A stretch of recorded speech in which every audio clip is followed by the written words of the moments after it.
Aujourd'hui, on a le témoignage de Lily, enfant transgenre, et sa mère, Christelle Vincent, de la chaîne Quotidien. Émission qui avait beaucoup fait le tour du net. J'avais déjà vu l'enfant passer, j'avais pas regardé l'émission. Je trouvais intéressant de réagir. Je sens que... Ah, je veux rien dire. Allez, on va y aller. On va se lancer dans l'aveugle et on va regarder. Ce soir, on voulait partager avec vous un témoignage fort, celui de Lily. Lily, elle a 8 ans et il y a 6 mois, elle était encore considérée comme un garçon. Lily vient nous parler avec sa mère qui s'appelle Christelle. Et voici.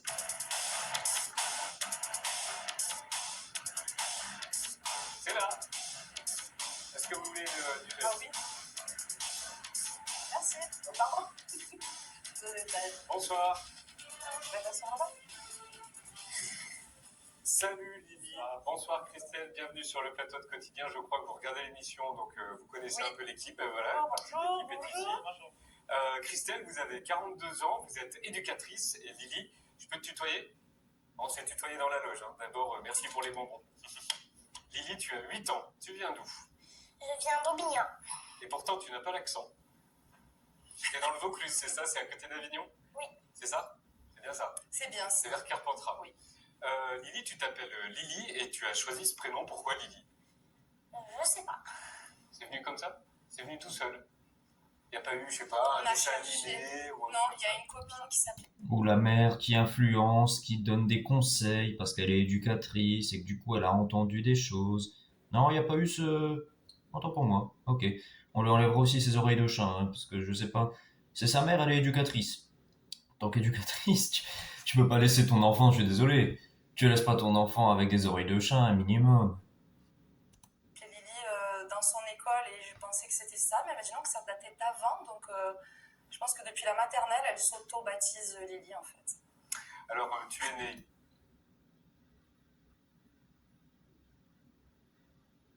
Je pense que c'est ça, ouais. Je pense que c'est l'enfant. Garçon, tu t'appelais. Mhm. Faites comme ça, pas. C'est le nom de code. On ne prononce plus ce nom. À quel moment tu as senti que tu étais Lily? Lily. À 3 ans. À 3 ans. Et comment ça s'est passé? Je suis le seul que ça me choque d'entendre ça. Comment à 3 ans tu peux déjà comprendre tous les enjeux de la sexualité et te poser des questions là-dessus? Il y a quelque chose qui va pas. Non, mon avis là-dessus, parce que j'ai vu des chiffres. Vous pourrez regarder la source, c'est Jordan Peterson, un intellectuel. Il disait que sur 3000 enfants qui ont changé de sexe ou qui se proclament d'avoir une autre sexualité que hétérosexuelle, donc du coup qui sont au courant et qui sont défenseurs des LGBT, sur 3000 enfants, il y en a un réellement qui est né comme ça. C'est-à-dire que 2999 autres, c'est par influence. Alors pour le cas de Lily, donc on va parler en termes de probabilité, il y a 99,99% de chances qu'elle a été influencée. À 3 ans, quelle est la seule influence possible? La mère. Non, c'est pas elle qui a voulu changer, c'est la mère qui a voulu que le fils change. On va pas me la faire à moi. Moi, je suis expert là-dedans, on me la fait pas. Manifester 3 ans. Je l'ai dit à 8 ans. Ouais. Et je le ressentais à 3 ans. Et t'étais pas bien? Et vous pouvez me répondre aussi, Christelle, Bien hein, sûr. Merci. qu'est-ce que tu ressentais? J'étais pas bien dans mon corps. À 3 ans. Et je me disais à maman des idées suicidaires. À 3 Tellement ans. j'étais pas bien dans mon corps. Et un soir, j'ai dit à maman, je suis une fille. Et là, elle a... Ouais, c'était un peu ça, c'était pas bien mieux. C'est ça. C'était un énorme soulagement pour eux. Racontez-nous ce soir-là. Alors ce soir-là, Lily allait très mal comme tous les soirs depuis plusieurs semaines. Et je sais pas pourquoi ce soir-là, ça a été plus dur que les autres. Je suis restée un peu plus longtemps, on a discuté plus. C'était le soir, c'était avant d'aller au lit? Oui, c'est le petit moment, vous savez, des mamans avec leurs enfants ou leur papa, les papas avec les enfants le soir juste avant de se coucher, le bisou du soir, quoi. Et pour nous, c'est quelque chose qui est important à la maison. On fait 10 minutes avec chacun, donc ça nous prend une demi-heure de coucher. Et avec Lydie, ça a duré une demi-heure, une heure à chaque fois, cette période-là, parce qu'on sentait qu'elle avait vraiment besoin d'exprimer des choses, mais on ne savait pas lesquelles. En tout cas, Vous en doutiez quand elle vous l'a annoncé? Pas du tout. Pas du tout. Non, nous, on s'en doutait pas du tout, même si on avait toujours constaté que c'était une enfant extrêmement différente, très affirmé dans ses choix et vestimentaires et de comportement et de sélection des gens et d'impertinence naturelle, on va dire.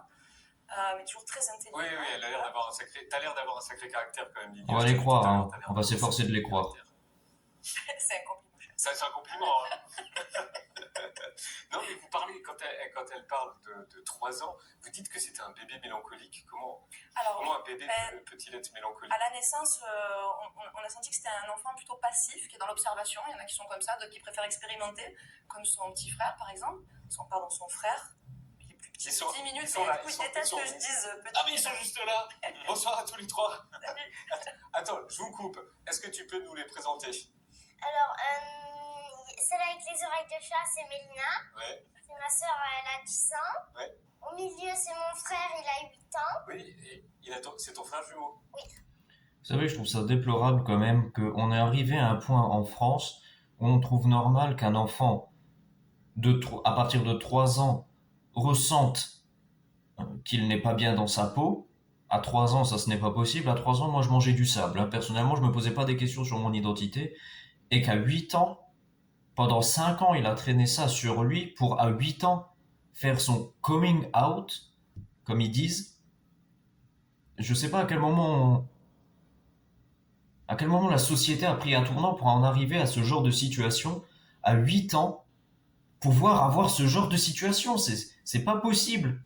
Il y a quelque chose qui va pas. Je suis sûr qu'il y a eu de l'influence, c'est évident.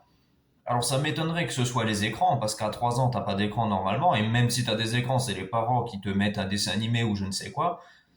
Mais je sais pas ce que la mère ou le père a dû lui montrer au gosse, mais c'est pas possible. Moi je suis désolé, j'y crois pas qu'un enfant à 3 ans puisse se poser des questions sur son identité sexuelle. Ce n'est pas possible. On arrête là tout de suite, ce n'est pas possible. C'est impossible. Ouais. Et à droite, c'est qui? C'est mon papa, Eh ouais. Il s'appelle comment? Guillaume. Ok, Guillaume. Ok, bienvenue à tous les trois. Donc je vous ai coupé. Un peu soja le père, j'ai l'impression. Voilà, ce bébé était un petit peu dans l'observation plus que dans l'action. Et puis, il y avait des moments, pas d'absence, mais de grosses rêveries profondes. Voilà, on l'appelait notre petit poète. C'était notre bébé tout doux, dans l'observation, toujours. Et pendant... Une espèce de petite tristesse dans ses yeux. C'était déstabilisant. Ah, c'est ce que je dis. Et la mère, elle associait la tristesse au fait que l'enfant ne soit pas bien dans sa peau, donc ça veut dire que ça doit être une fille. La mère associe la tristesse d'un enfant de 3 ans, plutôt que de l'associer au fait qu'il est faim, qu'il est froid, c'est parce qu'il doit changer de sexe. Ah, les idées tordues des gens. Elle avait parlé à personne d'autre? Non. À l'école? Si, une fois. Ah si, Esteban, c'est mon copain Salut Stéphane. d'école. De son ancienne école, voilà. Ouais. Elle lui en avait parlé en août de l'année dernière, donc à peu près 6-7 7 mois avant de nous en parler à nous. Ouais, À 7 ans. ouais 7 ans tout juste. Est-ce que vous étiez assez informé sur la transidentité? Bien sûr que non. Bien Donc, sûr que non, parce que... Quand elle vous dit ça, à vous Guillaume et à vous Alors, Christelle, il a fallu qu'elle dise Vous ça avez ça pour qu'on percute et qu'on se dise on parle de transidentité. Mais c'est vrai que tous les petits appels qu'elle a fait avant sur les vêtements, sur des phrases comme ce serait mieux d'être une fille ou j'aimerais bien être une fille, ça nous a pas allumé une petite lumière clignotante. Voilà, on s'est dit. Soyons honnêtes, en tant qu'enfant, on s'est tous posé la question. Ah, mais si j'étais une fille, si j'étais un garçon, on s'est tous déjà posé la question. Par contre, aucun, quand il a été dit à ses parents, ah, mais des fois je me demande ce que c'est d'être une fille. À aucun moment, la mère a dit, oh, mais tiens, c'est vrai, on va te changer de sexe, tiens. Je suis désolé, mais quand on voit les parents, regarde-moi ça, l'autre sa sœur aussi avec des oreilles de chat, qu'est-ce que c'est que ça? Le père il est là, assis sur sa caisse, on sait même pas ce qu'il fout là, on sait même pas si c'est le vrai père. Pourquoi le père il est pas là aussi à répondre aux questions? Pourquoi ils l'ont mis dans les téléspectateurs? Il pouvait l'inviter aussi. Non, ah, sûrement qu'il a rien à dire, hein. Oui, remarque, quand on voit sa tête, on comprend, hein. Il est plutôt passif, lui. après, Beaucoup tout s'est d'enfants allumé. pensent ça. Mais ce qui a beaucoup allumé les choses, c'est ce qu'elle Quand elle décrivait avait tout à l'heure quand elle allait pas bien. Un enfant qui parle de suicide à 7 ans, c'est Ça n'existe choquant, pas. c'est choquant, c'est Non, inquiétant. non, ça n'existe pas. Comment Donc on nous, trouve de l'aide? peu en trousse de l'aide parce que je suis éducatrice et que j'ai la chance d'avoir un super réseau, merci les copines, qui sont éducatrices ou psychologues comportementales et qui nous ont beaucoup soutenus. Lily avait consulté justement une de mes consoeurs pour des troubles du sommeil il y a 2 ans. Donc apparemment ça va avec. Il y a beaucoup d'enfants trans, en tout cas dans les témoignages qu'on reçoit aujourd'hui, qui ont des similarités comme ça, donc notamment le trouble de l'endormissement. Une fois qu'elle dort, mais... Donc pour elle, un enfant qui a du mal à dormir, il est trans. C'est quoi le rapprochement? C'est quoi le rapprochement? Ah, le raccourci qu'ils ont fait. Tu peux m'expliquer un peu d'où vient cet argument? Je sais pas, donne-nous un exemple de cas avéré, donne-nous un peu plus d'arguments, creuse un peu le sujet. Pour elle, t'as du mal à dormir, t'es trans. Ah bah alors dans ce cas, oh la vache. Ah bah moi je le suis, mais vraiment à 100% alors. Hein. Mon Dieu. T'as raté 30 minutes de sommeil, c'est fini, t'es trans. Elle a du mal Elle à est éducatrice, se faut concentrer, l'écouter. on sait pourquoi. Encore aujourd'hui, c'est pas facile parce que tous les soirs, tu te poses des questions difficiles. Tu veux dire un peu pourquoi tu parles le soir? Voilà. Elle est dans une espèce de sentiment d'injustice en fait. Voilà, pourquoi pas ma sœur Donc c'est difficile d'accepter sa différence si jeune, parce qu'on est tous différents et on apprend à l'accepter à l'adolescence ou à l'âge adulte, on sent mal, mais on a des cartes émotionnelles. Elle les a pas encore, donc des fois c'est pas facile. Ce qui est dingue, enfin, je vous ai vu arriver tout à l'heure tous les 5 dans la loge, vous voilà, enfin, on est sur un plateau de télé, tu es là, ils ont parlé comme ça complètement naturellement, c'est naturel. Ouais. C'est ce qu'on ressent en fait, c'est des choses contre lesquelles on ne peut pas lutter. Donc oui, je lui ai toujours appris à elle et aux autres, on essaye, pas cacher ce qu'on ressent d'abord à soi-même et puis ensuite aux autres. Et je pense que ça a participé au fait que Lily se sente vraiment, vraiment très différente et elle a pu observer que il se passait quelque chose et que ce qu'elle allait révéler, ça allait nous impacter émotionnellement. Je pense qu'elle a eu cette intelligence d'attendre peut-être Oui, le bah bon oui, à moment 8 ans aussi, où, on pense à ça. Non, tu t'es dit quoi avant de me dire? Le jour où tu me l'as dit, tu savais que tu allais me le dire? Oui. Entre des enfants de 3 ans qui font des dépressions, qui n'arrivent plus à dormir la nuit et qui à 8 ans font déjà des philosophies. Eh, je suis désolé, à 8 ans, t'es pas aussi réfléchi. Hein. À un moment, faut arrêter. Tu l'avais prévu à l'avance et tout?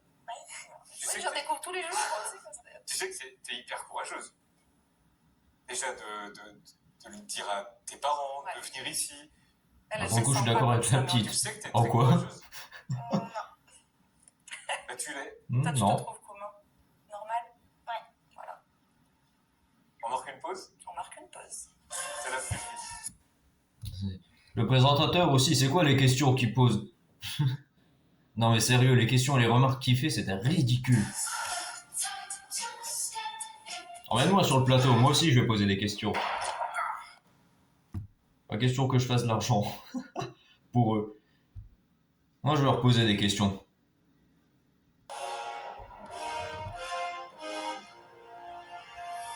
Ce soir quotidien avec Lily, une enfant transgenre de 8 ans et sa mère pour nous raconter leur histoire, son histoire. Christelle, il y a plein de gens qui doivent se dire mais à 8 ans c'est compliqué, on ne sait pas vraiment qui on est, on ne peut pas faire de choix. Qu'est-ce que vous leur répondez? Je répondrai d'abord que Lily n'a fait aucun choix. Ce qu'elle ressent, elle ne l'a pas choisi. Et ensuite, si vous rencontrez des enfants de 8 ans qui ne savent pas s'ils sont une fille. C'est exactement ce que j'ai dit tout à l'heure. Hein. Tu peux effectivement te poser des questions. Tu peux avoir le sentiment des fois d'injustice que tu aurais aimé être une fille. Mais de là à le devenir, c'est deux choses différentes. Vous savez, moi j'ai toujours rêvé de voler. J'ai toujours rêvé de voler. Par contre, entre le fait de le penser et de le réaliser, c'est deux choses différentes. Si je saute par la fenêtre, je suis pas sûr que j'arrive. Même si j'y crois. Même si j'y crois très fort, je suis pas sûr que j'y arrive. Donc à un moment, il faut arrêter l'hypocrisie de dire que ce n'est pas un choix. Si, c'est un choix. C'est un choix de vouloir changer de sexe. C'est un choix. Elle fait le choix de s'habiller avec des oreilles de chat. Elle fait le choix de se garder des cheveux longs, de changer de prénom. Elle fait le choix. Faut arrêter de dire que c'est pas un choix. C'en est un. Et en l'occurrence, c'était pas le sien pour moi. Fille ou un garçon, peut-être je pourrais les prendre en séance éducative quelques jours parce qu'un enfant à 8 ans, il doit savoir s'il est un garçon ou une fille. Même à 3-4 ans, si vous avez des non, enfants... il se pose pas de questions, il sait pas l'enfant. Non, il sait pas. Ceux qui prétendent le contraire et... Comment ça s'est passé à l'école? Bien. T'es en CE2? T'es rentré en CE2? Oui. Comment ça s'est passé? Au début, c'était spécial. Pourquoi spécial? Ben, on pouvait pas m'appeler par mon prénom de fille. Ouais. Donc du coup, c'était un peu gênant. Et là, aujourd'hui? On peut m'appeler par mon prénom de fille, mais on peut pas écrire mon prénom de fille. On peut pas l'écrire partout. Partout où? C'est-à-dire que... Ça, c'est l'état. Vous parlez d'état civil, c'est ça? Voilà, en fait, son prénom masculin reste celui qui est sur les listes officielles, puisque pour des raisons d'assurance, on comprend très bien que comme son prénom à l'état civil, c'est un prénom masculin, il faut le conserver sur les listes de l'école. Par contre, il y a plein d'autres petites choses, des listes d'appels, tout ça, où on aimerait que ce soit modifié, mais c'est vrai que, par exemple, une liste d'appels, à partir du moment où il y a un incendie, la maîtresse sort avec le papier, avec tous les enfants, et il faut qu'on puisse voir son nom apparemment d'état civil, ce qu'on nous a dit. On est encore embêté pour plein de petites choses, en fait, parce que l'école, l'inspection d'académie nous a dit que c'est dans un souci de bienveillance qu'ils acceptent notre demande d'appeler Lily. Et nous, on aimerait leur Donc, faire Lily comprendre. s'appelle définitivement Lily partout. C'est l'état civil. Et il vous faut quoi encore?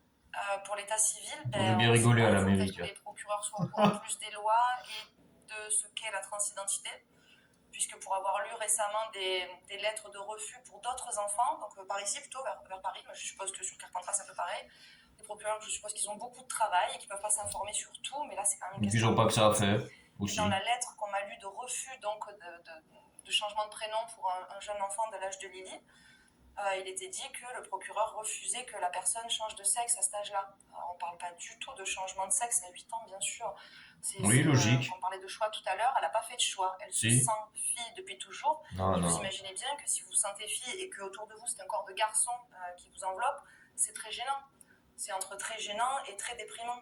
Donc c'est juste ça qu'il faut que les procureurs se mettent en tête. Ils ne vont pas accélérer le processus. On nous a aussi dit qu'on risquait de l'enfermer dans un genre de fille, alors qu'elle peut très bien ressentir d'être un garçon dans quelques années. Ah, merci. On se dit que si ça existe... Donc on arrive enfin à l'argument que j'avance. C'est qu'en fait, elle ne se sent pas réellement fille. Des fois, on se pose des questions, on se dit « Ah, ça aurait été marrant si... » Mais on se pose pas vraiment la question sérieusement. Donc on arrive quand même à l'argument que je disais. Donc finalement, même tous les procureurs et tout ça, ils me donnent raison sur le sujet là, c'est que effectivement, tu n'es pas réellement légitime à cet âge-là de te demander si tu ne serais pas mieux en tant que femme. Tu n'es pas légitime pour te poser des questions comme ça. Tu sais même pas ce que c'est qu'être un homme. Comment tu peux ne pas en vouloir alors? À ce niveau-là, c'est des caprices. C'est vraiment des caprices. Elle est née avec un corps de garçon, elle ne s'est pas laissée enfermer dedans. Donc elle ne se laissera absolument pas enfermer dans une identité de fille si on accepte que son prénom soit changé à l'état civil. Et comment ça se passe avec les voisins, avec les copains, les copines, avec... voilà. On dit bonsoir à Georges. Bonsoir Georges et Claude, merci pour le chien. Non, ils sont super. On leur a expliqué... Tu veux dire? On leur a expliqué gentiment ce qui se passait. Pardon, pour Lily. Et puis, ça a été très bien vécu. Comment il t'appelle, Georges? Lily. Et Claude? Lily. Et Cécile? Lily. Et ton petit bébé? Lily. Voilà, tous les voisins l'appellent Lily. On a l'impression que tout s'est bien passé à l'école, dans votre famille, avec vos voisins. Non, à l'école, non. Ouais. À l'école, c'était très cruel. Ah, bah en même temps, on peut comprendre, ouais. C'est ce qui nous a engagés dans cette voie un petit peu plus médiatique. C'est que le premier jour... Comment expliquer à un enfant de 8 ans que son copain est devenu sa copine maintenant? Forcément que tu te poses des questions, forcément qu'il a du mal à l'accepter, le gosse. Comment tu peux lui faire comprendre l'identité de genre à 7 ans, 8 ans? Je suis désolé, c'est des questions qui n'ont même rien à faire à l'école. Ça, c'est hors du système scolaire, dehors. Quand je dis dehors, je parle pas de l'enfant, on est d'accord. Je parle de tous ces débats, dehors. Ils ont fait une expérience cruelle sur Lily qu'on avait refusée en équipe éducative, c'est-à-dire de l'appeler par son prénom masculin pendant que la psychologue scolaire observe son degré de souffrance. Donc nous, on est très en colère de voir que ça avait été fait malgré... Ça se voit qu'elle est énervée. On que ça se fasse pas. Et à ce moment-là, c'était le jour de la rentrée. Le mardi matin, on l'a déposée en toute confiance et le mardi midi, elle avait son petit sourire de façade là qu'elle sait très bien faire pour pas gêner les gens, mais arrivée à la maison, elle a tombé le masque et elle voulait plus retourner à l'école, quoi. Et c'est suite à ça que vous avez décidé d'en parler publiquement? Ouais, parce qu'on a eu l'impression de ne pas être entendu en fait, ni par cette équipe éducative, ni sur ce que c'est la transidentité, ni sur notre enfant et sa différence. Et puis donc on a toqué aux portes un peu plus haut, l'inspection d'académie, nous personnellement on les a jamais eu au téléphone. La seule personne qu'on ait eue, c'est l'inspectrice d'académie qui est venue aux 2 équipes éducatives. Quand on a essayé d'appeler son supérieur, pour qui elle faisait passer des messages en équipe éducative, de dire non, il est hors de question qu'on l'appelle Lily en classe. On s'est dit, on va l'appeler lui, puisque c'est lui qui interdit. Et on n'a jamais réussi à le joindre, ni par mail, ni par... Il vous répondait pas. En même temps, je pense qu'ils ont d'autres choses à faire J'ai hein, essayé d'appeler l'inspection que de d'académie. répondre à des caprices. Vos confrères, les consoeurs journalistes ont eu plus de chance que vous, parce qu'il y en a plusieurs qui ont réussi à les toucher par voie de presse. C'est la raison pour laquelle vous décidez de médiatiser. Ah ouais, parce qu'on n'arrive pas à se faire entendre. Et merci, du coup, de nous donner la parole. Et justement, Lydie, ce soir, il y a... Oh, pour les dernières minutes, on s'en fiche parce que là, on va arriver dans le moment charité. Voilà, résumé sur cette émission, on a eu droit à la famille hypocrite et la famille bien chiante.